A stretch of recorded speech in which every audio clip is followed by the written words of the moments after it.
Quería decirles que vamos a trabajar, ya conversamos un poco rápidamente, en este registro. Vamos digamos, los estudiantes, sobre todo del curso de la noche, tienen hace ya unos días el texto de la introducción a la antología crítica de la poesía uruguaya 1900-1986, que es esto que está aquí, que hizo Roberto Prato. Entonces, digamos, puesto que la poesía de Roberto Prato está metida en una serie en la que está, creo, en mi opinión, en muy buena compañía, ¿no? Julio Herrera y Reis, y Enrique Casaravilla Lemos, Ida Vital, Enrique Fierro, Eduardo Milán. Entonces un poco la reflexión viene por ese lado, o sea, lo que queremos hacer también es utilizarte, no tanto como objeto sino como objeto crítico. Eso, bueno, y luego también cosas que tengan que ver desde luego con su quehacer poético y narrativo, porque en el curso del profesor Benítez se va a trabajar con un texto narrativo de Roberto. Bueno, Roberto Prato nació hace muchos años, cuando se fue un cuento infantil, ¿no? Él nació en 1950, parece mentira, ¿no? Pero ha hecho un pacto con el diablo, nació en 1950, y si bien tiene una obra numerosa, yo no estoy aquí todos los títulos, pero no los voy a detallar, porque los títulos es una información que se puede encontrar con cierta facilidad. Lo que sí quiero marcar es esto: su primer libro de poemas es de 1977, ¿no? Sí. Bueno, ahí está, 1977. Es decir, no es precisamente un poeta precoz, podríamos decir, o de otra manera. Se tomó su tiempo para publicar su primer libro, que es un libro además pequeño, ¿no? Tiene una obra, por lo tanto, no acumulativa, sino más bien densa. Su último libro se llama Sin Palabras, que es este que está aquí, que salió hace unas semanas, publicado por Yauru, en el medio de poesía, quiero decir, ¿no? Entre uno y otro hay unos cuantos títulos, algo así como 8, no sé, en fin, no importa. No digas por 8, no, sí. Ese fue uno que fue Cábala. Pero hay una singularidad que tiene, o tal vez no sea una singularidad en el sentido más lato del término, ¿no? En el sentido de exclusividad, que es la relación que existe entre la actividad poética por un lado y la actividad crítica por el otro, y la docencia. Para decirlo en términos de T.S. Eliot, Roberto Prato es un poeta crítico, cabal. Es decir, es alguien que ha escrito poesía, pero que antes de publicar poesía, supongo que debe haber escrito poesía desde chico, no lo sé, antes de publicar poesía, vino trabajando en la crítica literaria en distintos niveles, por ejemplo, desde la traducción de una serie de cuentos de Edgar Allan Poe, con un prólogo, ¿no? Un trabajo que hizo que era muy joven, que tuvimos el privilegio de poder editar, ¿no? Unos cuantos años después, hasta un artículo que yo me acuerdo que era estudiante de liceo, yo soy mucho más joven que él, y para mí fue muy importante como tal, sobre Chekhov, ¿no? Que salió en esos cuadernos horrendos de cultura universitaria, mimeografiado, ¿no? Un trabajo conjunto con Gustavo Martínez, él hacía otra. Y Alfredo Grecia. Bueno, desde ese tipo de tarea hasta la producción crítica en revistas especializadas, revistas que podemos llamar genéricamente literarias, aunque como ya sabemos no estrictamente sus términos lo son, como por ejemplo el Maldoror, que participó activamente, o sobre todo la revista poética que él codirigió durante muchísimo tiempo. Una revista de poca vida, digamos, de pocos números, pero muy importante como punto de inflexión sobre la reflexión a propósito del lenguaje y del signo, algo que estaba como lateralizado, por decirlo así, en el país, que como ustedes saben, atravesó esa larga y penosa dictadura que tantas cosas nos hizo perder, ¿no? Entre otras también nos hizo perder el tren de una serie de discursos que en el mundo fueron, y aquí llegaron un poco tarde. Bueno, creo que se le debe, entre otros, pero muy especialmente a Roberto Prato, haber puesto el énfasis particular en la relación entre creación de palabra, signo, significado, significante, es decir, recuperar la fuerza de la lingüística para entender el texto y no la pura materialidad o epitelialidad de los textos, ¿no? Bien. Luego ha escrito notas en el País Cultural, por ejemplo, en fin. Y ha tenido una constante que me parece interesante, y con esto me callo y le paso la palabra al profesor Benítez. Es la reflexión a propósito de la poesía. Yo voy a utilizar en este encuentro que tenemos ahora algunos textos sueltos en los que hay opiniones de distintas épocas, pero que deliberadamente he buscado aquellos que tienen que ver con los autores que estamos trabajando, en los que hay opiniones e ideas acerca de la poesía, no solamente de la poesía de estos autores, sino de la poesía como forma, para decirlo con una palabra un poco olvidada, que me parece que son interesantes para pensar incluso la propia poesía de Roberto.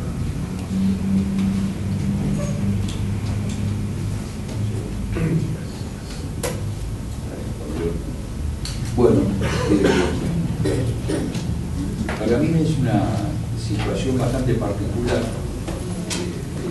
referirme una vez más a Roberto, que me une lazos de amistad de muchos años, y el conjunto de su producción, de la que bien acaba de hacer un paneo el profesor Roca, y que tiene que ver sobre todo con un fenómeno para mí que atraviesa los distintos géneros, los distintos tipos de textos que él ha elaborado, de poéticos, de crítica cinematográfica, de reseñas críticas de libros, las novelas o nouvelles, y es la concentración en el problema del lenguaje.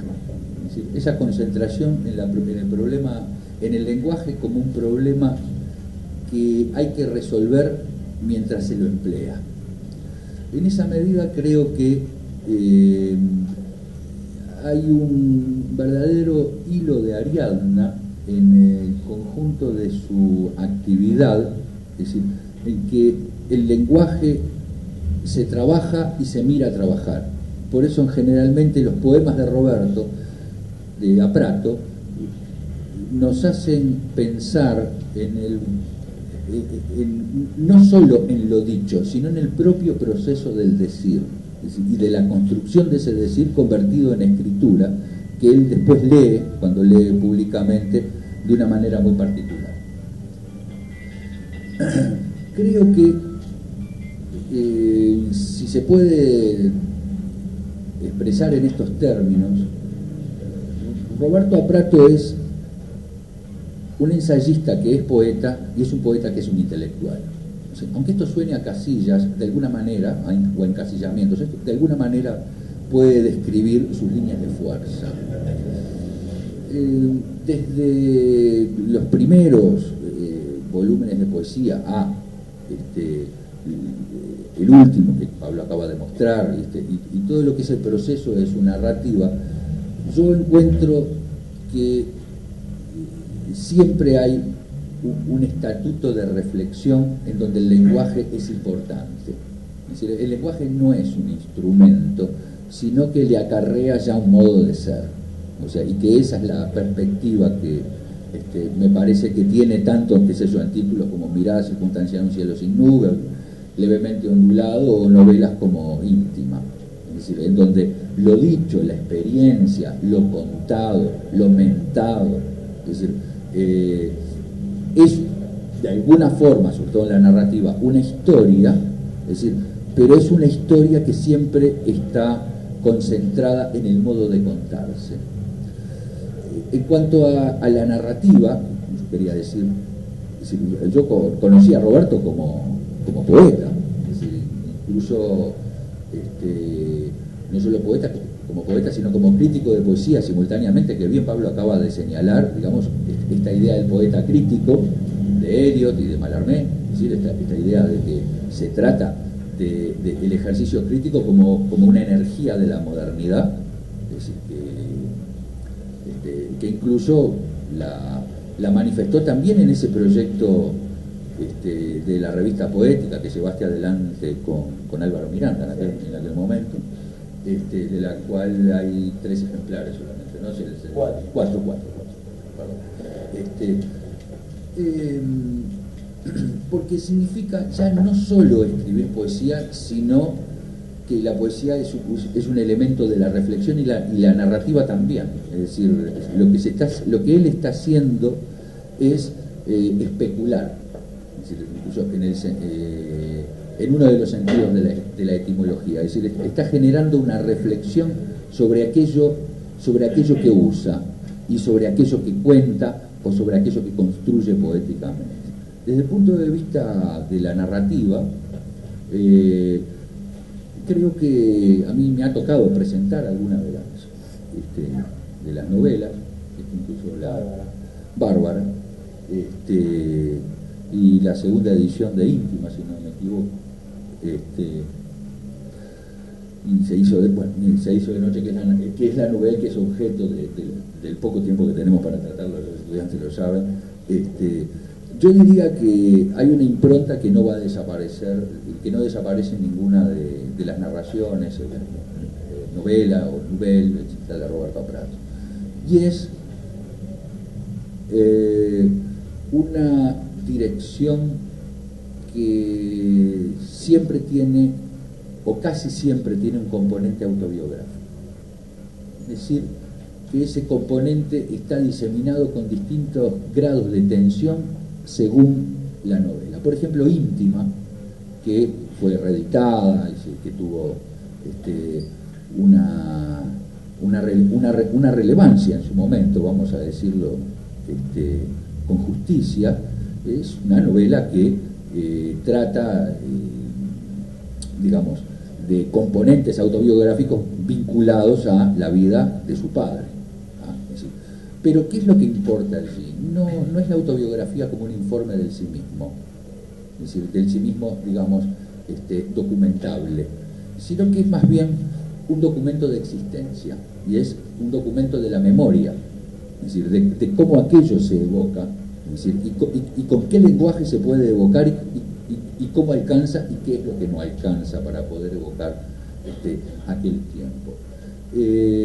Otros textos son menos autobiográficos. Esto es un riesgo, vos podéis sentir conmigo tranquilamente. Es decir, tal vez La brisa,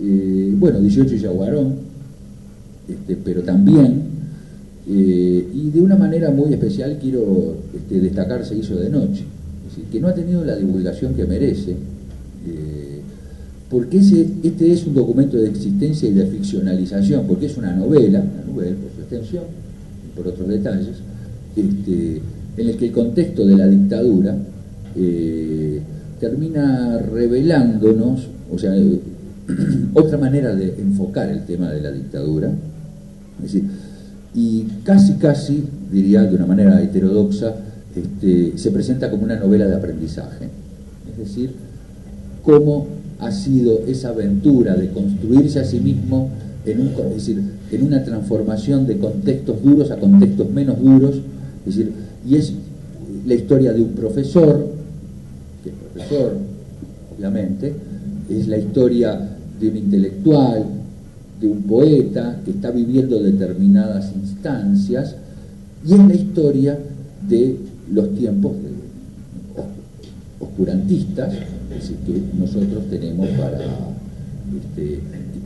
que no son un telón de fondo, sino las condiciones verdaderas de existencia, es decir, son las condiciones de ficcionalidad. Pero ¿cómo es esto? Es una ficcionalidad de recordada, Es decir, es profundamente, digamos, el anacronismo es profundo desde el punto de vista del tiempo de la escritura con respecto al tiempo es decir, de lo que la escritura refiere. Es decir, y se nos cuenta el verdadero proceso. O sea, imaginar la realidad, por ejemplo, en Se hizo de noche, que alude directamente a esa nocturnidad dictatorial, es decir, imaginar eso y recordar, se vuelven una misma cosa, pero a su vez se vuelve algo que no quería dejar de decir, y es un investigar la memoria y un investigar las posibilidades de decir aquello para que no se pierda. Es decir, es un investigar cómo se construyó a sí mismo y qué es lo que ha quedado, y algo que me parece a mí, y que lo hemos conversado muchas veces,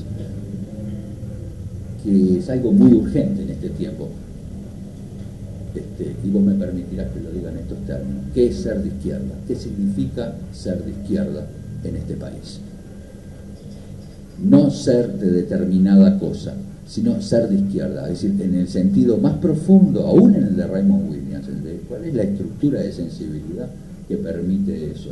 Entonces, en esa novela, en Se hizo de noche, hay alguna forma de respuesta a esto, pero no quiere ser una respuesta a una pregunta. Es decir, realmente es una respuesta a posibles preguntas. Y a su vez, digamos que en todo su devenir narrativo, que con respecto a la poesía, por supuesto, aparece en una segunda etapa, es una etapa bien de comienzo de los 90, ¿no? Ya había otro trabajo con la prosa, que lo podemos ver incluso en libros como Arenas movedizas, y sobre todo en un libro que ha tenido poca repercusión o poco conocimiento, que se titula Cuerpos en pose, y en el cual se sintetizan algunas líneas de fuerza de casi toda su obra. Es decir, no digo que sea el mejor libro, porque incluso pienso que no es así, pero es un libro importante. Es decir, la línea del ensayo, la línea de la poesía, la línea de la narrativa empiezan a tener, digamos, una circulación. Por eso alguna vez me tocó escribir que este ensayista crítico y también teórico maneja una perspectiva poética del ensayo, pero también la poesía tiene una perspectiva crítica y ensayística simultáneamente. Así que bueno, yo quería decir estas cosas, pararme un poquito en la narrativa, y en esta última novela que vamos a tratar de aproximarnos a ella en otros momentos. Bueno, muy bien. Bueno, miren, yo voy a leerles un poema que pertenece al Lugar Perfecto, que es el penúltimo libro de poesía de Roberto Aparato, y que tiene bastante que ver con la situación en que nos encontramos. Es el poema número 26. El acto de pasar la lista. El sonido de la voz da contra las paredes del salón, en tono de pregunta, como si empezara de cero con cada nombre, hasta terminar, así uno sabe quién está y quién no. Es un tiempo durante el cual uno piensa solo en el orden alfabético mientras afirma su presencia en el mundo, con un acto del pasado, ya lo ha hecho antes. En esto celebra que está ahí, en este entorno cambiante de puertas, ventanas, ángulos y bancos donde todos hacen silencio para escuchar sus nombres. Ahí, en esa superficie dramática, está todo, lo que pasó antes, lo que pasará después, el hilo invisible del pensamiento que quedó suspendido al entrar. La clase se manifiesta como clase, un escenario creado por la rápida sucesión de miradas, del papel a las caras. La acción es una escena de diálogo absurdo en que se responde siempre lo mismo o el silencio. Pero el sentido no está ahí, sino en el sentimiento, revelado nombre por nombre de ser quien se es, un profesor y unos estudiantes captados en un momento de sus vidas, una naturaleza muerta que se animará en unos instantes. Se puede ver algo más que no tiene nombre por ahora, pero se define con exactitud. En ocasiones como esta, decía mi madre, a uno se le junta el alma con el cuerpo, es decir, algo baja en ese punto, aparte de que uno diga Rodríguez o Sosa o Zaffaroni, es cuestión de escuchar toda la literatura, está ahí, aunque no se la nombre todavía. Bueno, por eso yo no paso lista. Estimado.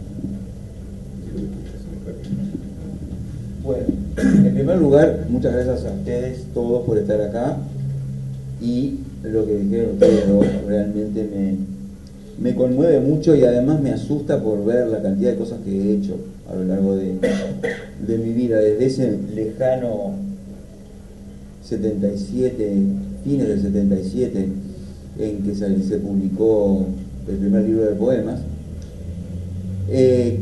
hasta ahora, ¿no? Son 37 años y pico, y más, porque está todo el de los libros de Poe y de Chekhov y el de Borges, aspectos de su narrativa y poesía, que son todas cosas de plena dictadura, ¿no? Son todas del 74, 75, 79, la más nueva.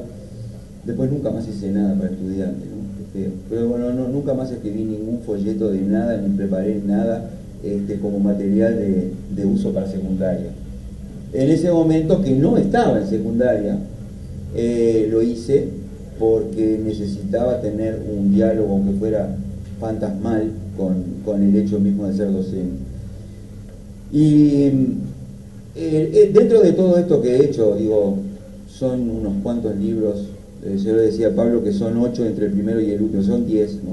Son 10 libros de poesía hasta llegar al último, que es Sin Palabras, y son 5 libros que bueno, no se puede llamar todos novelas, ¿no? Son textos narrativos, más uno, que es el otro, el número 16, que es Impresiones en Silencio, que es un libro que como, digamos, con todo respeto, como salió publicado por La Cartonera, existe en el reino mágico de La Cartonera, pero no existe en ninguna librería, ¿no? Es decir, la gente que está en contacto con la propia Cartonera lo habrá leído o lo habrá visto o sabrá de su existencia, pero no es algo que circule en ningún sentido. Y Impresiones en Silencio es un libro que además es como Cuerpos en Pose, en cierto sentido, que recapitula un montón de preocupaciones mías, textuales, como decía Pablo, y de ensayo, como decía Eber, en una clave distinta. Si están los dos escritos en prosa, pero están escritos en prosa muy lindante con la poesía. Cuerpos en Pose son textos que empezaron siendo una especie de parodia de las notas críticas, hablar como si estuviera haciendo una solapa de un libro, mimetizar el estilo falso que uno usa cuando escribe una contratapa o presenta un libro, toda esa especie de estática de la palabra que empieza a circular ahí, y después terminó siendo un libro que me llevó 10 años de trabajo, y que es uno de los que yo más quiero, por más que yo sepa que no es de los más logrados. Me llevó 10 años porque además se fue nutriendo, es decir, en el tiempo que yo lo escribí, claro, son 10 años o 9, poner, no sé, pero digo, en el mismo café con que terminé Cuerpos en Pose empecé Íntima, exactamente en el mismo boliche y en el mismo lugar y con la misma taza de café empecé a escribir Íntima a fines del 90, y ahí empezó mi vida de narrador. Pero Cuerpos en Pose absorbió toda la poesía que yo iba escribiendo en ese momento, absorbió las notas críticas, absorbió poética, se comió todo poética, porque poética entró ahí entre el 84 y el 87, absorbió todas las cosas que yo escribía como loco en los boliches durante toda la dictadura, donde no podía publicar en ninguna parte, y que son cosas que quedaron ahí para nadie o para mí, pero digo, son 800 páginas de trabajo ensayístico que jamás publiqué ni voy a publicar, pero que iban nutriendo, es decir, Cuerpos en Pose se nutría de ahí. Impresiones en Silencio, que ojalá pudiera tener más circulación, porque realmente es un libro que yo lo quiero mucho, ¿no? Es un libro en el cual yo lo que hago es trabajar sobre textos poéticos, textos narrativos y películas, y representar el acto de recepción, o sea, hablar de cómo recibo yo distintos textos, sin decir de qué estoy hablando, salvo un mínimo acápite ahí que dice Felisberto, pero vayan a ver de qué es Felisberto, ni de qué, nada de Felisberto. Es un Felisberto por ósmosis, no tiene nada que ver con ningún texto en especial.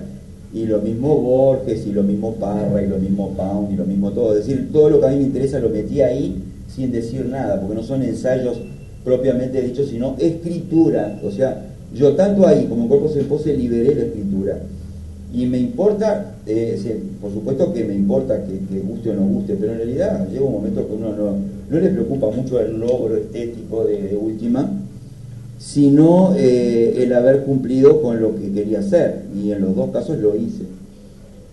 Siempre queda corto, siempre falta algo, en fin, pero ahí no. O sea, lo que yo quería hacer lo hice, que era trabajar sobre unos 20 textos, entre secuencias de películas, poemas y cuentos, y en algún caso, como Mallarmé, es Mallarmé entero, es un golpe de dados más hijito, más todo lo demás que yo sé de Mallarmé, en que ya me importaba muy poco saber o no saber, lo que yo quería era escribir. Y en realidad es eso lo que recorre todo, ¿no? O sea, todo lo que escribí, me haya salido bien o mal, yo particularmente creo que Bárbara y la brisa son cosas fallidas y que de ninguna manera querría reeditar nada de eso. O sea, son los dos textos narrativos específicamente ficcionales, porque Se hizo de noche, 18 Yaguarón, Íntima, son narraciones, pero no ficcionales. Es decir, ahí no hay una base autobiográfica. Esa base autobiográfica, por supuesto que, como decía Eber, está tomado como una capa, ¿no?, que permite la reflexión. Pero bueno, no son ficcionales, eso es lo que quiero decir. O sea, la ficción de inventar gente que haga cosas, no es lo mío.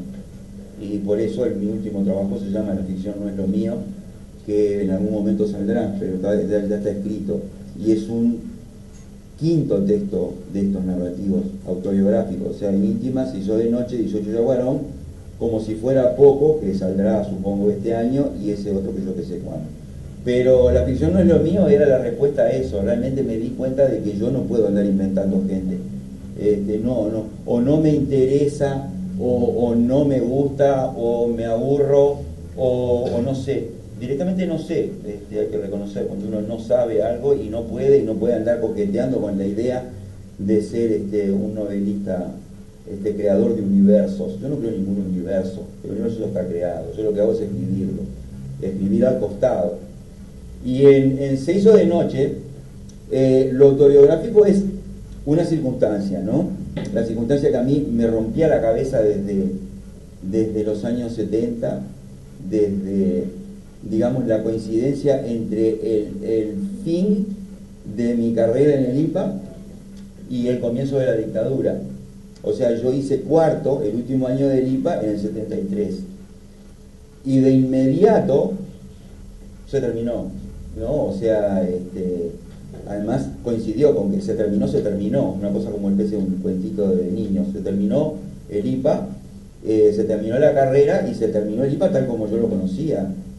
Se convirtió en una especie de cueva extraña donde yo quise salir rápidamente y por suerte salí en un tiempito, no demasiado rápido, pero menos de un año salí. Y en ese tiempito a mí me preocupaba mucho la idea del haber terminado con mi carrera docente, porque mi carrera docente duró muy poco tiempo más, un año más y me destituyeron y quedé en el pozo durante 11 años. Entonces, un año más de dar clase de una manera muy particular, medio como una especie de títere ahí, sacudido por directores y secretarios y adscriptos y todo tipo de ujieres que venían a decir lo que uno tenía que hacer. O sea que eso no era dar clase. Los que hicieron el liceo en esa época sabrán a qué me refiero, o los que dieron clase en esa época sabrán.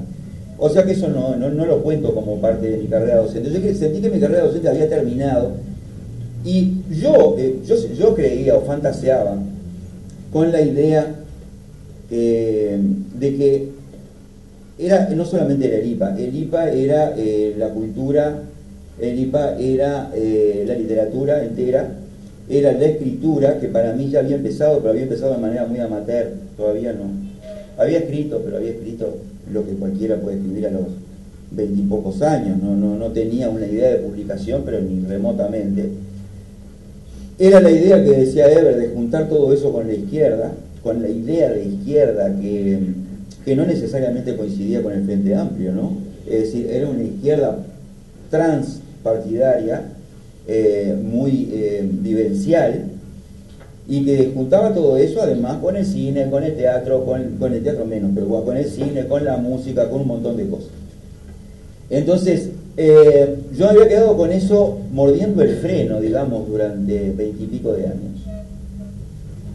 La idea de que se había perdido todo eso, la idea de que yo no lo iba a poder recuperar, y por eso fue que publiqué Grande, y por eso fue que la revista Poética salió cuando yo ya tenía más de 30 años, y por eso fue que no me pude ir a ninguna parte y me tuve que quedar acá, y toda la dictadura. Y bueno, hay una serie de frustraciones que yo fui paliando con la escritura en los boliches, con la escritura sin saber si iba a publicar o no, pero de todas maneras era como una actividad por un lado, en un andarivel de hacer cosas, trabajar, vivir, no sé, estar casado, etcétera, etcétera, y por otro lado eso que no podía, o sea, yo había perdido una cosa que no me iba a dar nadie más, nunca más.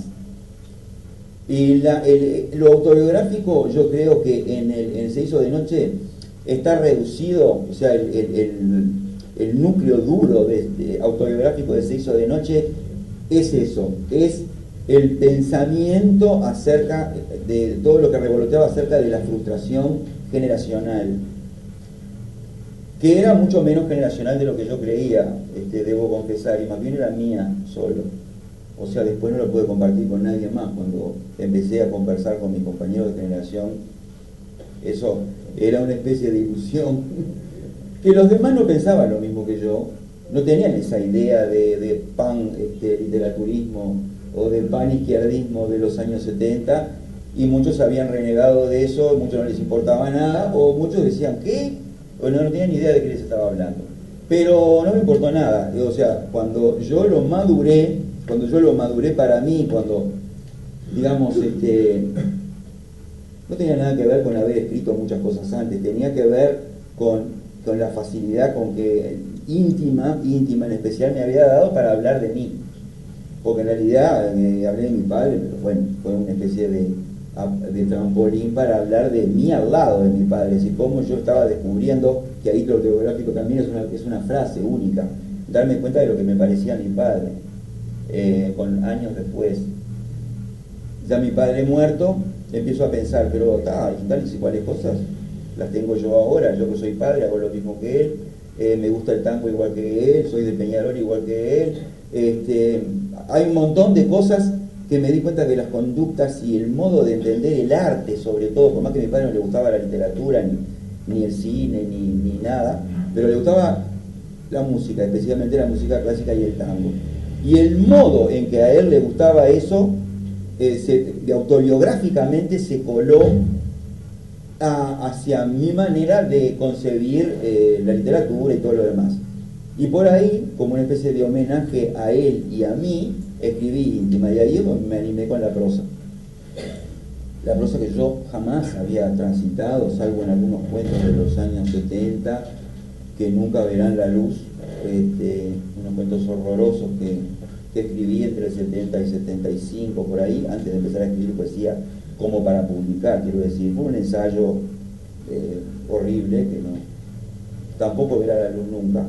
Pero eso no es la prosa, es decir, la prosa era íntima, la prosa dura para mí fue probar con escribir sobre lo real y lo real familiar. Pero digamos, si el parecido con mi padre fue la única base autobiográfica de Íntima, la frustración generacional fue la única base autobiográfica de Se hizo de noche, todo lo demás es literatura. O sea, Que lo demás en literatura, quiero decir que yo fui dando vueltas en torno de eso, y lo dije más de una vez a lo largo de la novela, pero no es todo lo que hay. O sea, ahí empecé a ver lazos para acá, lazos para allá, por qué decía eso, qué es lo que sentía, cómo lo imaginaba, cómo las formas en las cuales yo plasmaba esa frustración y cómo las convertía en literatura. Eran todos ensayos de hacer cosas, que es lo que más me gusta, ¿no? Hay una idea que vos manejás recurrentemente a lo largo de mucho tiempo, a propósito de la literatura, pero especialmente de la poesía, sobre la cual quería preguntarte, que aparece en la primera frase de la introducción de la antología crítica. De hecho, tengo dos preguntas para hacerte. En primer lugar, esa antología crítica, hacia el final decís que había sido pensada durante mucho tiempo junto con Eduardo Milán.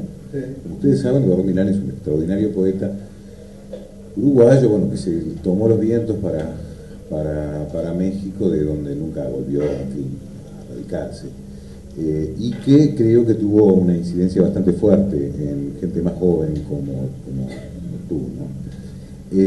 O sea que quería preguntarte por eso, ¿no? Porque, digamos, cómo se gesta esa idea que lo tirás ahí, que aparece como una cosa conjunta, pero me gustaría saber un poquito más. Y en segundo lugar, la primera frase de la antología, del prólogo, dice: la creación poética es siempre sincrónica, punto. Se trata de llevar situaciones al tiempo de la escritura, de actualizarlas. Es decir, es una propuesta bastante fuerte, digamos, ¿no? Pero luego encuentro, que creo que tiene que ver con esto, en un artículo que hiciste sobre Casaravilla Lemos, que nos interesa especialmente, que salió en la revista iberoamericana de Pittsburgh en el 92, luego de hacer una serie de consideraciones sobre su poesía, decís: la suya, o sea, la poesía de Casaravilla, es un ejemplo de cómo una escritura puede traspasar su contexto productivo, valores, cosmovisión, ideas sobre poesía, y hacerse sincrónica, una vez más, ¿no?, con una lectura posterior, paréntesis, la nuestra en este caso, o sea, la nuestra, la tuya, lo pongo, ¿no? Bueno, o sea, hay como un movimiento fuerte de apropiación de la poesía ajena, digamos, en el caso de la poesía de Casaravilla, llevado a tu propio sistema. Unos años más tarde, y con esto paro, en una reseña que hace para el País Cultural de homenajes de Enrique Fierro, que ciertamente hay un poema que nosotros vamos a ver, que es el In Memoriam Gesualdo, ¿no? Decís que la obra de Fierro señala un camino en la poesía uruguaya, el de la experimentación y la conciencia del lenguaje. Parecería que hay una convicción en vos muy honda de que la poesía es antes que nada experimentación con el lenguaje, o más bien que no es. Digo más bien que no es, porque recuerdo una seguidilla de artículos que escribiste, seguidilla en el sentido que, que Mario Benedetti publicaba mucho, ¿no?, en los últimos tiempos, sobre todo contra la poética de Mario Benedetti, ¿no? Así, ¿no? Bueno, entonces me gustaría preguntarte eso, recapitulando dos cosas. Uno, la antología y el trabajo con Milán, y por lo tanto la idea de poesía común que puede aparecer con Milán entonces. Segundo, la idea de la poesía es siempre sincrónica. Y luego estos ejemplos, ¿no?, con los que trabajas. Mira, más o menos se puede contestar las dos preguntas. Trataré de no hablar mucho, pero bueno, voy a tratar de ser lo más claro posible. La sociedad con Milán duró unos añitos, digamos unos 4 años, hasta que él se fue en el 79 a México, y después siguió por cartas, porque todavía no había mail en esas épocas pretéritas, pero por cartas y cartas en las cuales nos intercambiábamos visiones de la vida, de la poesía, de un montón de cosas. Antes de que él se fuera, nosotros habíamos craneado la idea de esta antología, de una antología de la poesía uruguaya, pero con la idea que habíamos tomado en realidad de los poetas concretos, ¿no?, de los concretos brasileños. Y a su vez, los concretos brasileños la habían tomado de Ezra Pound. Una idea de filiaciones, de juntar gente y de convertir en sincrónico las cosas más antiguas. O sea, Pound hizo corte, eso es lo que se llama corte sincrónico. El corte sincrónico que va desde los trovadores provenzales y después pasa por François Villon y bueno, toda esa línea que en el pasado poético de Occidente puede servir como para explicar la existencia de la propia poesía. Eso fue lo que hizo Pound. Hizo cortes de mucho tipo, cambió de idea, sacó a algunos, puso a otros, pero era como un elenco, era un elenco de valores actuantes en lo que él entendía que tenía que ser la poesía. Sacó gente y metió gente en función de eso, de entender que eran vigentes y presentes para la poesía que él quería que se hiciera, no solo para la de él. Los concretos hicieron lo mismo, e incluso hay algún artículo de Haroldo de Campos en el arte en el horizonte de lo probable, que es un libro de los años 74, 74, creo 75, en el cual inventa una rápida antología de poesía brasileña, de escritura brasileña, que mete a Machado de Assis y mete a Sousa Andrade y mete a un sacerdote del siglo XVIII, no me acuerdo quién. Ahí está. Así, pero son 6, 7 tipos, pasa por la Semana del Modernismo del 22 y rescata solo a Oswald de Andrade, no a Mario. Es decir, hay una selección, yo me di cuenta, y Eduardo también, nos dimos cuenta los dos, de que había un corte higiénico ahí. Es decir, había cortes higiénicos, en el sentido de agarrar lo que a uno le sirve de la historia. Eso es, la línea va sesgada, pero claro, es sesgada porque es un punto de vista personal, y poético. La poesía que ellos hacían tenía que ver con esa línea, no tenía que ver con otra línea. O sea, no se les antojaba, por ejemplo, a los brasileños estos, a los concretos, no tenían nada que ver ni con Murilo Méndez, ni con Vinicius de Moraes, ni siquiera veían. ¿Está? Lo mismo que Pound no veía a sus contemporáneos ingleses en lo más mínimo, ni como críticos ni como lo miraba, ni por encima del hombro. No existían porque eran molestias, eran pérdidas de tiempo casi. Entonces, en la antología esta, que algunos de los nombres ya estaban cuando hicimos el primer corte con Milán en los años 70 y pico, 77, 78, yo agregué otros, no sé si bien, pero bueno, de acuerdo con la misma óptica. Sí, Roberto de las Carreras es cosa mía, pero también hay algunos que podrían no haberlo agregado y sin embargo lo agregué, y hay gente que excluí por miopía, que yo reconozco que si la volviera a hacer, hay gente que metería. Y como me dijo después Milán cuando vino, me acuerdo que Milán no era y no es demasiado bondadoso en su juicio, ¿no? Y me dijo, en una antología puede faltar gente, pero no puede sobrar. Y tenía razón, había gente ahí que bueno, más vale perderla que encontrarla. Y yo vi después que sí, que falta gente. Y si yo alguna vez vuelvo a hacer una antología, si de acuerdo con ese mismo criterio de corte de lo que me gusta, estrictamente corte de lo que me gusta, y yo inventé la palabrita esa de crítica, de actitud crítica ante el lenguaje, que todo el mundo me preguntaba qué quería decir, y que quiere decir que me dio como para errarle. Yo reconozco que le erré ahí, porque yo valoré como actitud crítica, digamos, el cuestionamiento de los códigos vigentes de poesía en su tiempo, lo cual es un cenagal, es un pantano en el cual yo hice de cuenta que podía moverme, pero no lo tenía muy claro, y simplemente vi, este tipo sí, este tipo sí, este tipo sí. Pero después empecé a preguntar, ¿y por qué no va Somaglio? Si estaba Casaravilla Lemos, ¿por qué no va Somaglio? Porque me pareció que no, y bueno, quedó.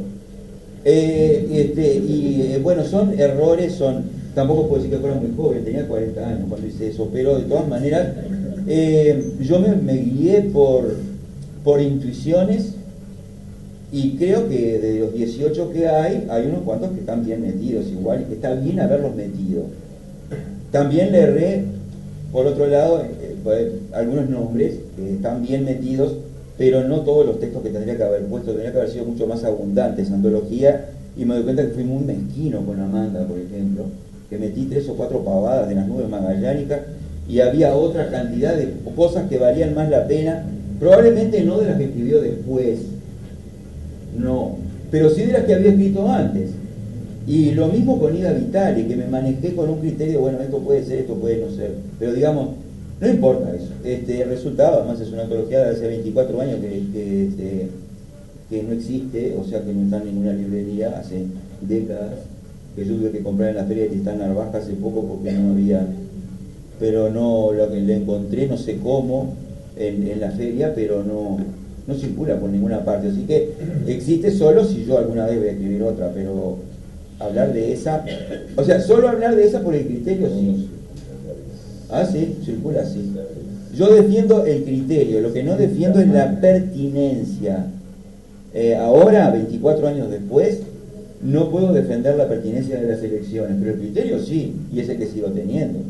O sea, esa actitud crítica, que es una especie de comodín enigmático, es simplemente no decirle que sí a lo que se estaba escribiendo en su tiempo y lo que era vigente en su tiempo. Pues habría que probar qué es lo que estaba vigente en su tiempo.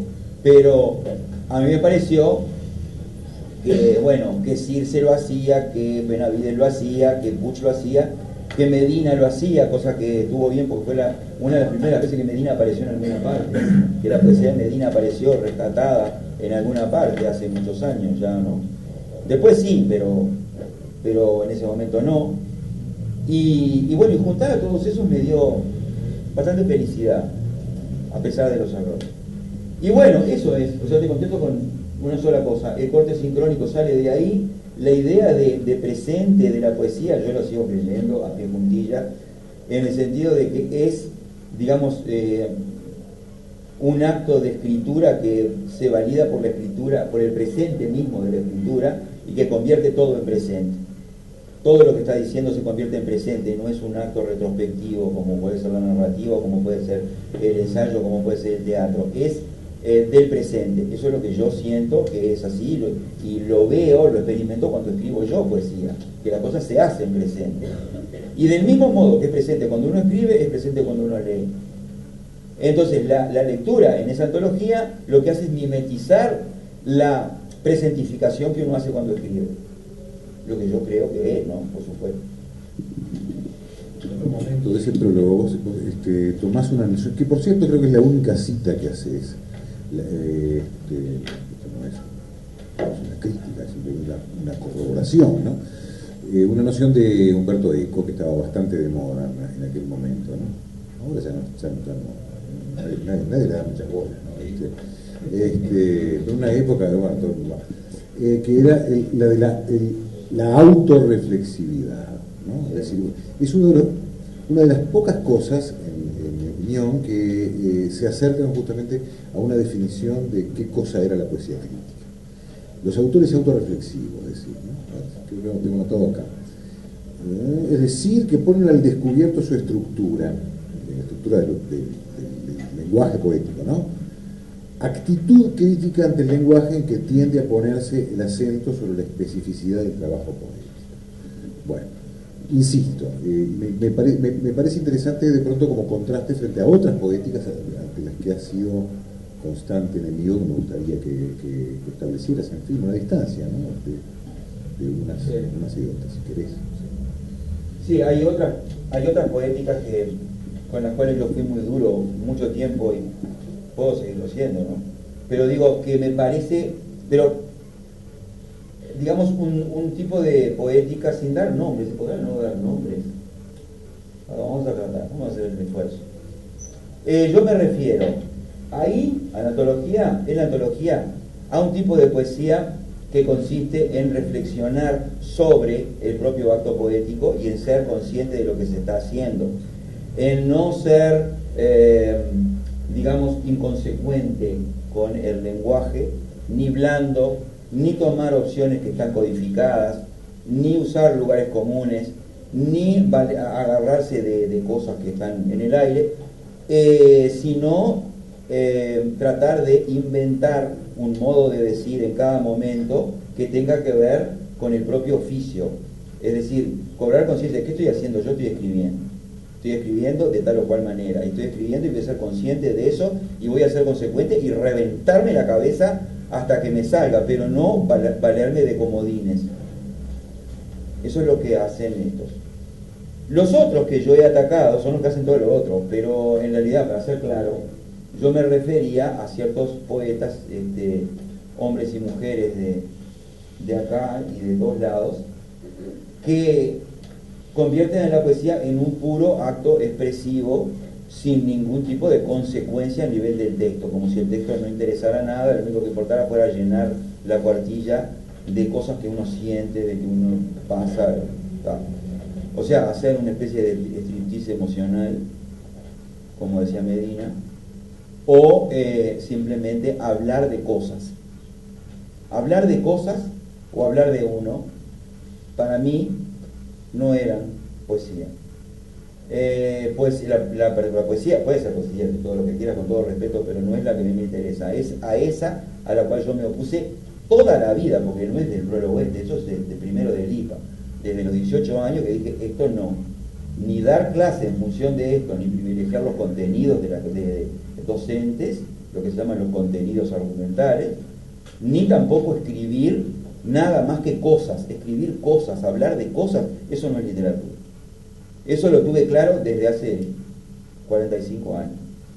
Y cuando empecé a leer, y a leer con sentido crítico, y después, bueno, con los años a escribir también con sentido crítico, me di cuenta de todo lo que había al costado, de todo eso que era escribir cosas, hablar de cosas, o sea, la escritura absolutamente referencial o la escritura absolutamente expresiva, tanto en narrativa como en poesía.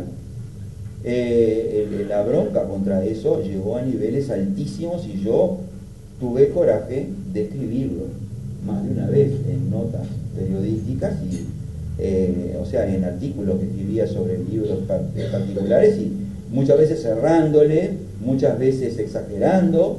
También ahí reconozco los errores, porque tampoco era chico, ¿no? Pero bueno, nunca fui chico, porque en realidad todo lo que hice lo hice después de la dictadura, que ya tenía 34 años, pero digo, todo lo anterior no cuenta mucho.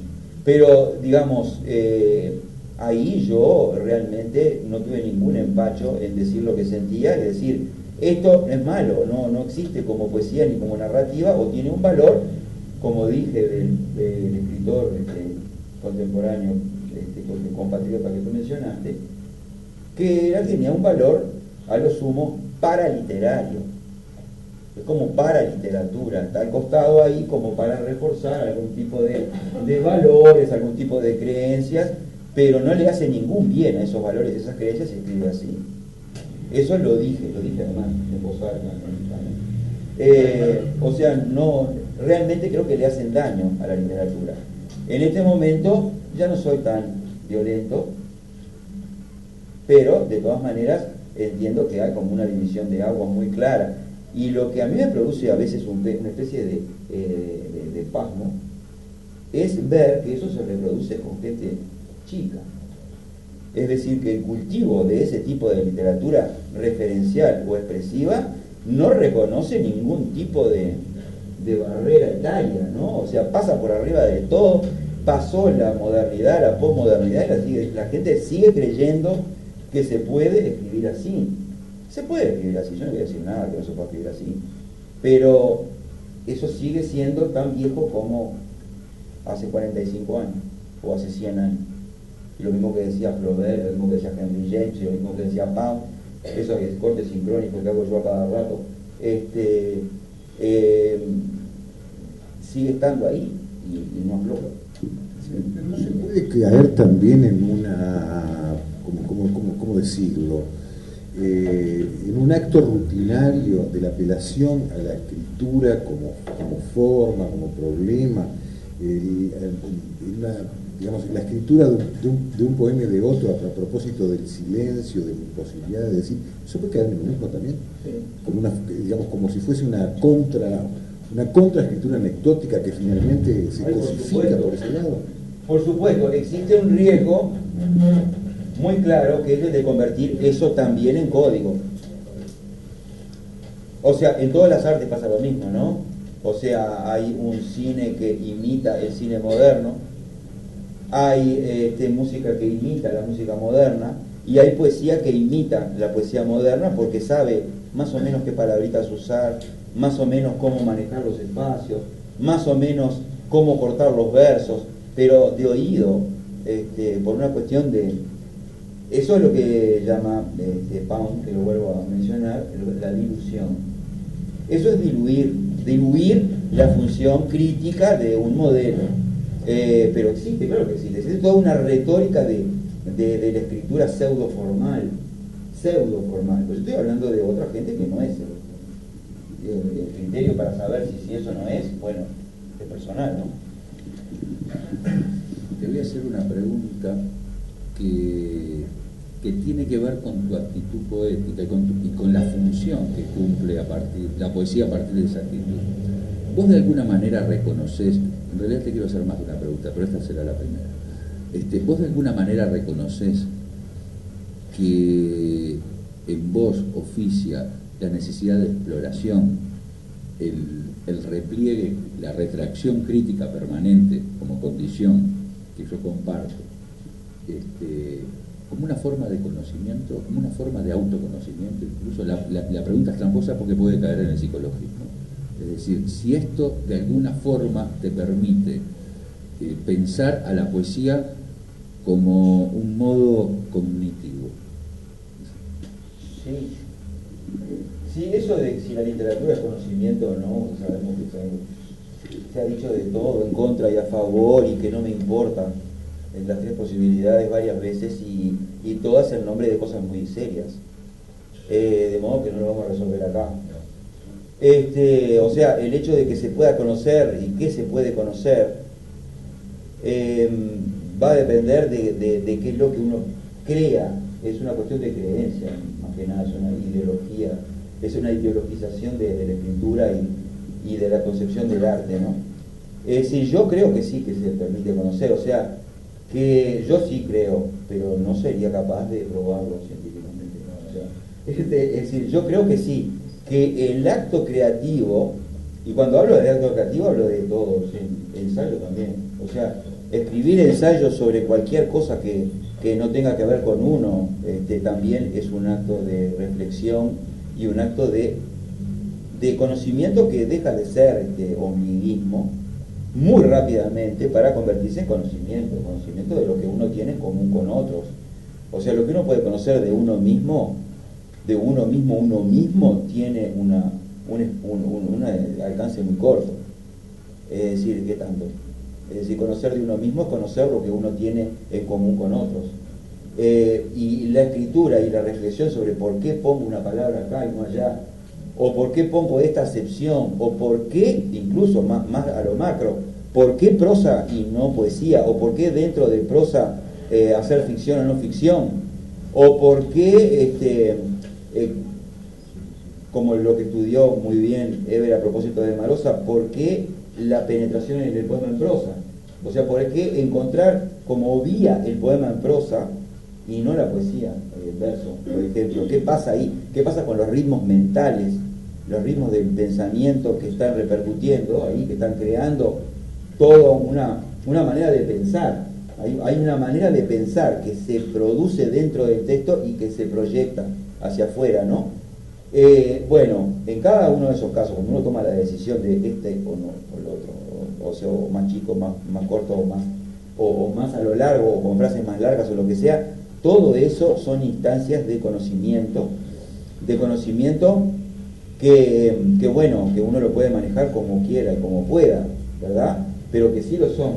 A mí, yo no reconozco ninguna diferencia en ese sentido entre la escritura ensayística, la escritura narrativa y la escritura poética. O sea, yo hago las tres y hace años que estoy ahí pasando de un género al otro y me gusta hacerlo porque cuando yo paso de un género al otro, es cuando se me acaba la pila poética y empiezo a escribir otra cosa porque la otra cosa empieza a presionar, yo siento que no cambió nada. O sea, lo que pasa sencillamente es que la vestidura poética que puedo elegir, ya sea poema en prosa, que yo también he escrito, o en verso, que es lo más común, lo más frecuente, bueno, se agotó.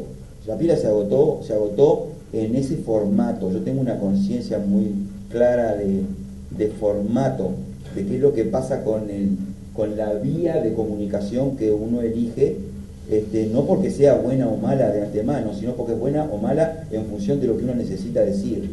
O sea, lo que uno necesita decir y el modo como lo quiere decir necesita un formato. Ese no, que es lo que pasa, por lo menos me pasa a mí, por lo general cuando termino un libro de poemas, y por un rato no hay poesía, no hay posibilidad. Yo no tengo ninguna posibilidad, ni por más ejercicios que haga, por más oficio que tenga, no me sale nada, porque yo ya sé, porque eso es una memoria corporal ya incorporada, que lo que me va a salir va a ser igual a lo que ya hice, o muy parecido, va a tener el mismo sonido, y me pudro de mi voz, me pudro de una voz interior que me va dictando, bueno, hasta acá y hasta allá. No, hasta que no aparezca otra cosa, voy a escribir otra cosa, y esa otra cosa va a ser eso traducido a otro andarivel, y ahí me mandaré, y entonces escribo otra cosa en términos de ensayo, que van por suerte, digamos, acabo de terminar un libro de ensayos grande que es la ficcionalidad en el discurso literario y fílmico, que me llevó muchos años de trabajo, y en el cual metí toda la carne en el asador que tenía metida en la cabeza a lo largo de mucho tiempo, y en el cual hablo también de todos los formatos.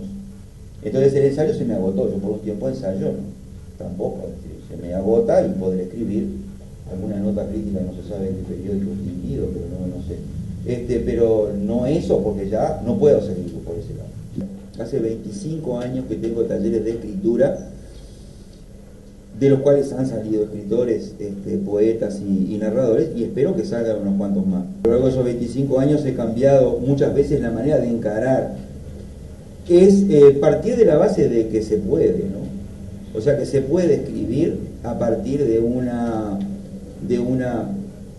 disposición, ¿no? De una disposición como para poder aprender un montón de cosas.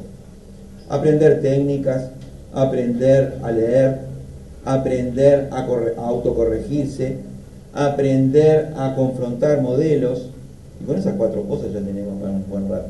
O sea que si uno abre la cabeza como para eso, puede escribir, y puede, digamos, ir perfeccionándose y no quedándose en una sola cosa que le funciona y ya con eso ya está. No, de ninguna manera. Los talleres, además, en mi caso, hay gente que hace años que viene, o sea que no viene como para conseguir un título de escritor, un título habilitante que les permita escribir por todos lados. Escribir por todos lados pueden, aunque no vayan al taller, además. Pero digamos, hay gente que hace años y años que va, porque llega hasta cierto punto y me parece bien, podría hacerlo sin mí también, ¿no?